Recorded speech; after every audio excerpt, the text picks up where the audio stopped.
Isda, yellowfin, bumili ako kaninang bali gagataan natin siya as per request ng aking kapatid. Ayan, magagata ako ng tulingan, ay galunggong pala to, yellowfin. Ayan, kaya hugasan lang natin siya at napalinisan na natin to sa binilahan natin kanina.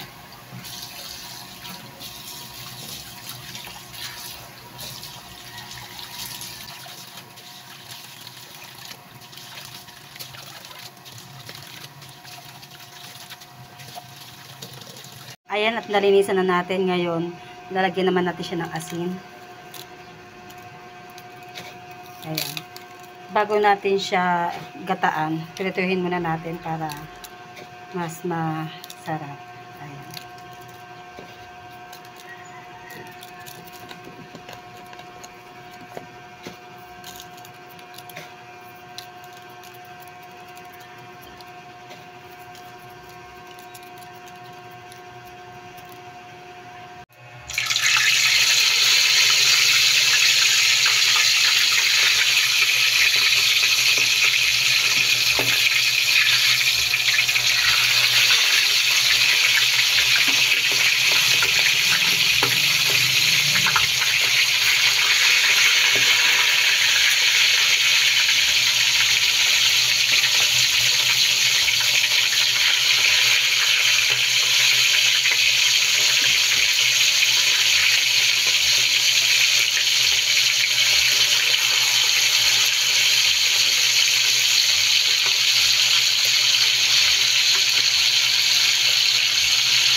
Ito yung mga gagamitin nating sangkap sa pagluto natin ng ginataang isda na yellowfin. Meron tayong luya, sibuyas, meron din tayong talong, feeling green, at saka 1/4 na karne. Tapos, lalagyan din natin siya ng siling labuyo. Ayan, ito yung mga gagamitin natin sangkap. Bali, i-ready na natin siya habang piniprito natin ang ating isda. Unahin na natin ang ating sibuyas.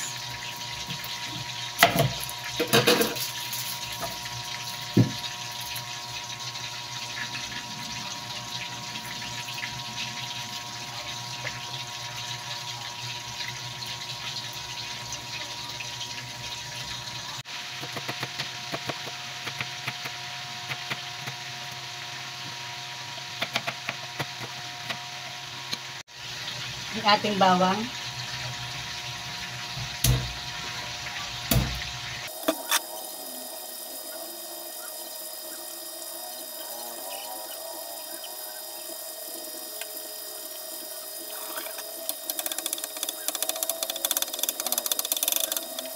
Ang ating luya. Hihiwain natin ng maliliit.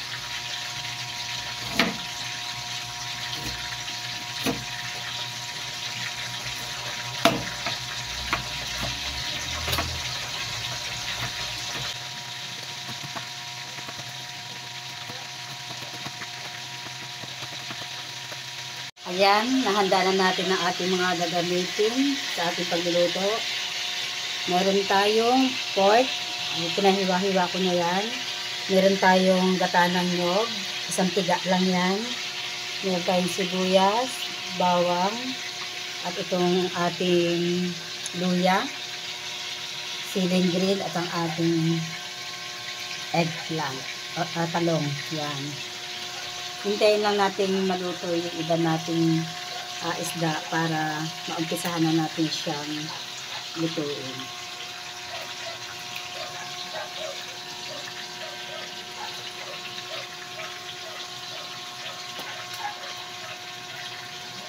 Yan, uumpisahan na natin ilagay yung ating piniritong isda dito sa ating lagayan.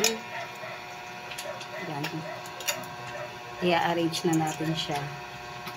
Inuna muna natin ang ulo.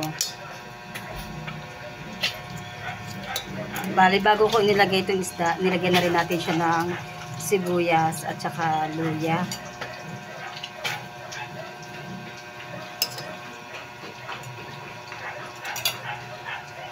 Yan.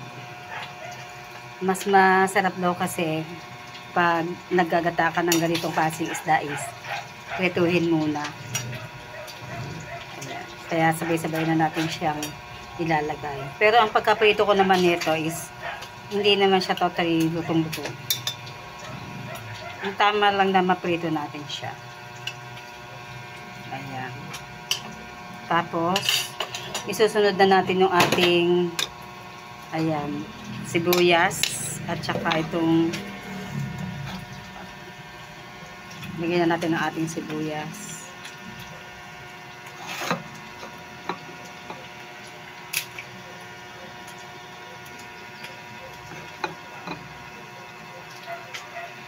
Pagsabayin na natin. At ang ating bawang.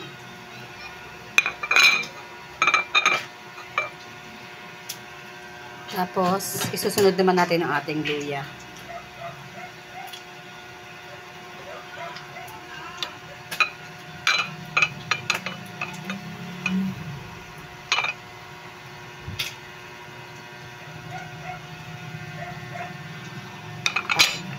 Isabay na rin natin ang ating pork. Ito.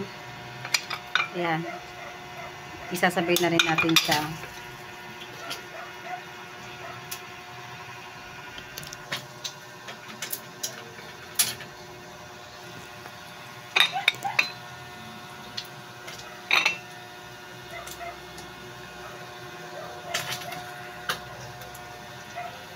Tapos, ilalagay na rin natin ang ating gata.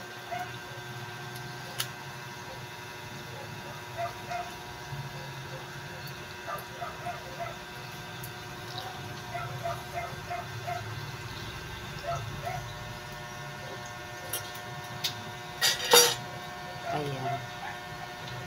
Dahil kumpleto na yung ating mga sangkap, nilagay na natin yung ating gata ngayon.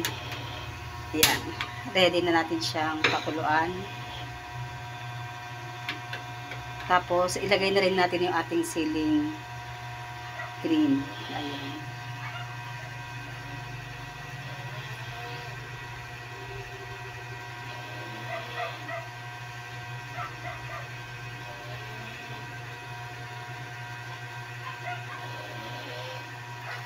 Ayan, bali ganyan siya. Tapos, ihuhuli nating ilagay yung ating talong. Bali, panglas na natin yan. Kasi ang talong ay mabilis lang maluto. Dahil nilagay na natin ang ating siling green. Ayan, okay na siya. Ngayon ay pakukuluan natin siya. Kaya, takpan muna natin. Para maayos yung pagkaluto niya. Ayan. Ayan, kumukulo na. Kaya, ilagay na naman natin ang ating talong. Ayan. Balihin natin kung talaga siya sa gitna.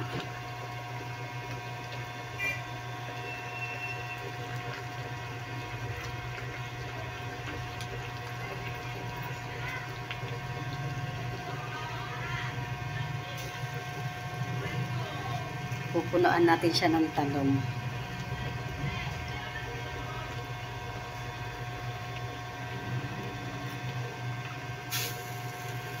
Kasi ito ang request nung nagpaluto, damihan ko ang talong.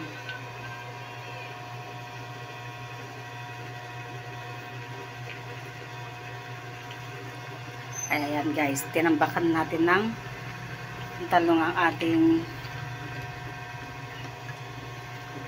ginataang isda. Ayan. Marami siyang talong talaga. Tapos takpan muna ulit natin. Hintayin ulit natin na maluto ang ating talong sabay sabay na rin yung isda. Ayan, kumukulo na. Bali, paiigahin na lang natin sa sabaw para magmantika siya sa sariling gata. Kasi mas masarap pag nagmantika siya sa sarili ng gata. Kaya ayan, hintay-hintay lang natin. Mga ilang oras pa.